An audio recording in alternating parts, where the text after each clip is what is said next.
यानी देख देख जैसे ही दोनों भाई एक स्क्रिप्ट पे लॉक हो जाएंगे। ব্রেকিং নিউজ, এবার শাকিব খানের তুফান নিয়ে মুখ খুললেন বলিউড ভাইজান সালমান খান। जो जो प्रोजेक्ट पे वो काम कर रहे थे वो सब उन्होंने खत्म कर दिए। সামাজিক যোগাযোগ মাধ্যম থেকে শুরু করে অনেক জায়গায় এই দুই সুপারস্টারকে এক ফ্রেমে দেখা গেছে। বলিউড ভাইজান সালমান খান এবং বাংলার ভাইজান শাকিব খান, এই দুই তারকাকে নিয়ে আলোচনার শেষ নেই।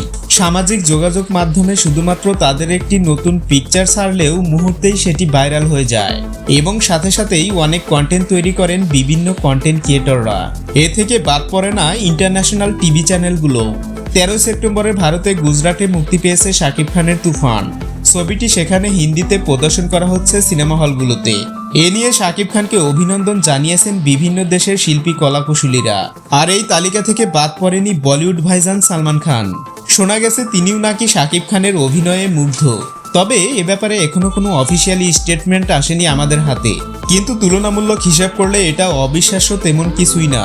কারণ শাকিব খানের এখন যেভাবে উত্থান হচ্ছে, এতে করে আশা করা যায় খুব শীঘ্রই বলিউডেও তার নাম ডাক ছড়িয়ে পড়বে। পার্সোনালি আমার কাছে মনে হচ্ছে দরদ ছবিটি ইন্টারন্যাশনালি মুক্তি পেলে শাকিব খানের জন্য বলিউডের রাস্তা পুরোদমে খুলে যাবে।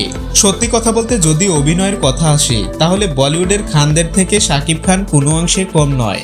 তাদের ছবিতে যে বাজেট ব্যয় করা হয়, এরকম বাজেট শাকিব খানকে দিলে তিনিও অনেক ভালো কিছু করতে পারবে।